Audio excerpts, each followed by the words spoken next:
Setelah perjalanan panjang, akhirnya mereka berdua sampai di depan terowongan.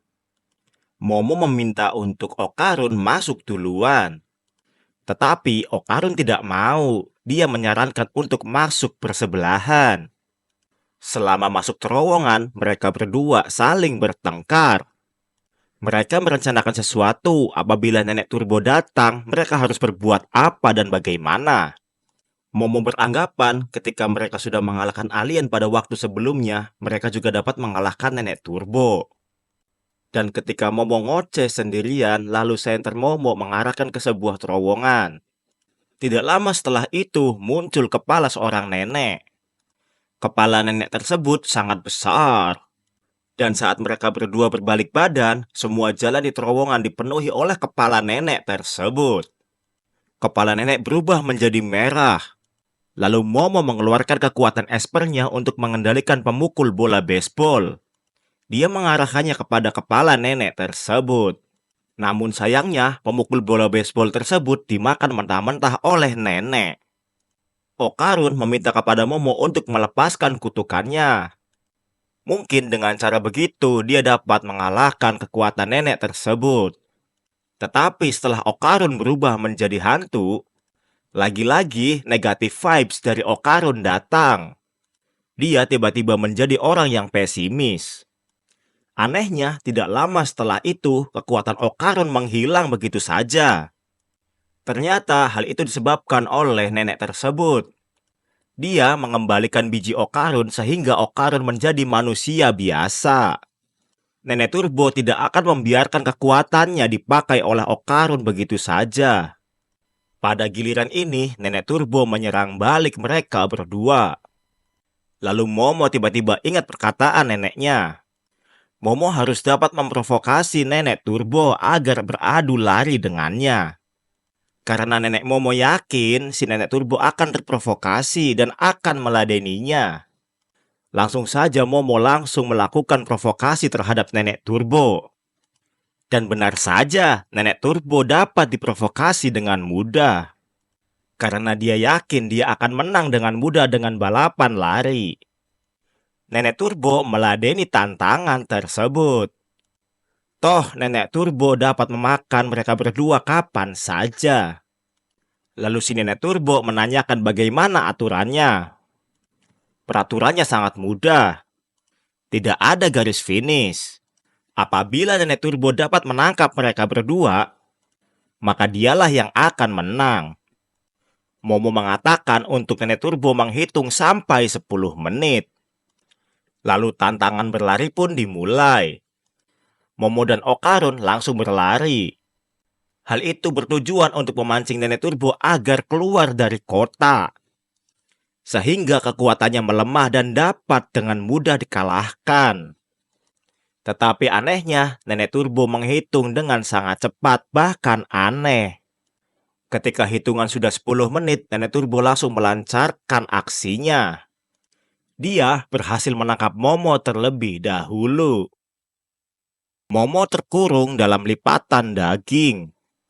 Okarun pun berusaha untuk melepaskannya. Lalu Nenek Turbo mengatakan kalau waktu 10 menit Momo telah berakhir. Dan sekarang ialah giliran 10 menit milik Okarun. Lalu Nenek Turbo pun langsung menghitung. Tetapi Okarun pun masih menyangkal Nenek Turbo. Lagi-lagi dengan cara menghitung yang aneh. Hitungan 10 menit telah selesai. Lalu hal yang dilakukan Okarun ialah menghisap tetek dari nenek tersebut. Okarun menggigitnya dengan keras, bahkan merasa kesakitan untuk seorang Nenek Turbo. Okarun menghisapnya dengan sangat kencang. Okarun mengatakan dia akan melepaskannya kalau Ayase Momo dapat dilepaskan. Hal yang dapat dilakukan oleh Nenek Turbo ialah merasuki Okarun. Lalu Okarun pun berubah menjadi monster kembali. Tetapi dengan tampilan yang sangat berbeda dari sebelum-sebelumnya. Nenek Turbo yang merasuki tubuh Okarun langsung merusak baju dari Okarun karena menghalanginya. Nenek Turbo berfirasat kalau anak ini mempunyai hubungan dengan para dukun. Lalu badan Okarun yang dirasuki merasa sangat tertekan. Ternyata itu adalah serangan dari Momo Ayase. Dia menggenggam jiwa dari Okarun yang kerasukan. Dia berhasil melakukannya karena telah belajar dari nenek Momo Ayase. Okarun yang kerasukan langsung melompat dan menyerang Momo Ayase. Tetapi untungnya hal itu gagal atau meleset. Dan Okarun pun langsung kembali normal. Lalu kekuatan dari nenek Turbo langsung mengecil, tetapi hal itu dapat menempel di dalam tubuh Okarun. Tiba-tiba ada hantu lain yang tidak terima karena nenek Turbo dibegitukan. Hantu itu bernama Baureksa. Nenek Turbo menyuruhnya untuk membunuh kedua bocah ini. Hantu Baureksa bertubuh seperti kepiting. Baureksa menyerang dengan membabi buta. Tetapi sayangnya dia selalu salah target sehingga apa yang diserang tidak tahu kemana arahnya. Momo Ayase langsung menyuruh Okarun untuk berubah. Selama serangan Baureksa berlangsung, Okarun berubah dan membawa Momo untuk berlari dengan sangat cepat. Okarun saking cepatnya berlari sampai-sampai dia menerobos pembatas jalan. Dan dia melompat dari ketinggian kota. Selama turun terjatuh dari atas kota, Okarun merubah kakinya agar berputar-putar seperti baling-baling. Dan dia bergelantungan di bangunan gedung agar sampai di tanah dengan mudah. Tetapi Baureksa berhasil mengejarnya dan dia pun lompat dari atas kota juga. Mereka berdua lanjut berlari sambil dikejar oleh Baureksa. Momo Ayase mempunyai ide baru. Dia menyuruh Okarun untuk berbelok ke arah kanan. Dia masuk ke dalam sebuah bangunan yang sempit agar Baureksa susah masuk, tetapi hal itu tidak berguna. Baureksa menerobos sebuah pemandian air panas. Ternyata hal itu efektif kepada kepiting karena kepiting otot-ototnya akan mengeras. Secara tidak langsung, Baureksa berubah menjadi kepiting rebus yang memerah. Lalu mereka lanjut berlari ke arah lurus agar dapat keluar dari kota sono. Selama pelarian mereka, terdapat hantu-hantu yang sangat banyak yang mengejar mereka berdua. Ternyata mereka adalah para hantu kuburan di kota tersebut. Mereka semua bangkit hanya untuk mengejar Okarun dan Momo Ayase. Dari arah berlawanan, terdapat Baureksa yang lain. Dia juga ikut mengejar Momo Ayase dan Okarun. Okarun berubah kembali menjadi hantu dan bersiap untuk berlari kembali. Dia menerobos para hantu kuburan. Dan Momo membantu untuk membelokkan Okarun ke arah mana saja dengan kekuatan espernya. Sampai pada akhirnya dihadang oleh Baureksa. Tetapi Momo mengeluarkan kekuatan espernya dan mengendalikan mobil untuk melemparkannya kepada Baureksa.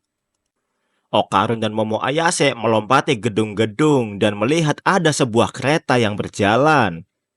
Tetapi sayangnya Okarun berubah kembali normal kembali. Dan mereka berdua terjatuh di jalanan. Nenek Turbo berhasil keluar dari tubuh Okarun.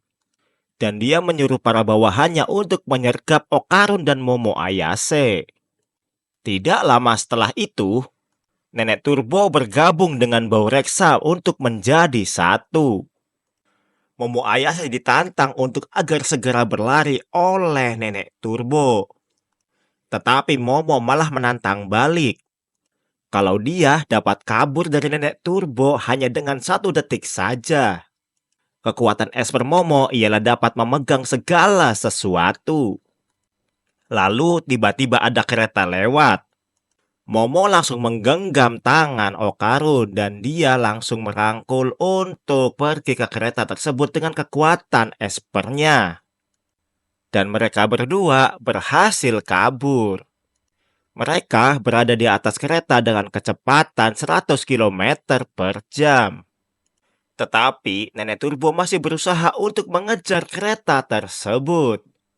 Karena memang kekuatan nenek turbo ialah berkecepatan 100 km per jam sama dengan kereta tersebut. Nenek turbo berhasil melompat ke atas kereta. Namun hal itu sudah disambut oleh nenek dari Momo Ayase. Dia sudah menyiapkan penghalang di rel kereta tersebut dan bersiap-siap untuk menyambut kedatangan nenek turbo di kota Kamigoe. Di mana kota Kamigoe ini ialah kota yang dikuasai oleh nenek Momo Ayase. Ketika kereta tersebut melewati penghalang, lalu tubuh dari nenek turbo langsung meledak. Momo dan Okarun akhirnya sampai di pemberhentian stasiun. Setelah Okarun bangun dari pingsannya, dia kaget untuk menanyakan di mana nenek turbo tersebut dan para bawahannya. Nenek Momo Ayase menceritakan bagaimana kisah seram di balik terowongan tersebut. Diceritakan kalau banyak yang seumuran dengan Momo Ayase dimutilasi dan dibunuh dan dibuang di terowongan ini. Mereka sendiri tidak ingin menjadi roh jahat. Banyak para dukun telah mengejar nenek turbo ini. Si nenek turbo ini selalu berada di tempat yang tidak wajar, yang mana isinya adalah pembunuhan para gadis-gadis muda. Kehadiran si nenek turbo untuk menghibur para roh-roh yang tadi tidak bisa berangkat ke alam baka. Aturan hidup berdampingan antara roh dan manusia ialah para roh tidak boleh mencelakai manusia. Dan begitupun sebaliknya, para manusia tidak boleh datang sembarangan di tempat para roh-roh. Okarun, Momo Ayase dan neneknya langsung pulang ke kediaman rumahnya. Mereka berpesta dengan memakan kepiting. Lalu malam pun datang dan Okarun berpamitan kepada Momo Ayase. Okarun masih kepikiran karena mengatakan sayonara. Karena sayonara diartikan untuk kata-kata perpisahan yang tidak akan bertemu kembali. Lalu Momo Ayase berteriak untuk mengatakan sampai ketemu besok. Dan Okarun pun bahagia sambil tersenyum.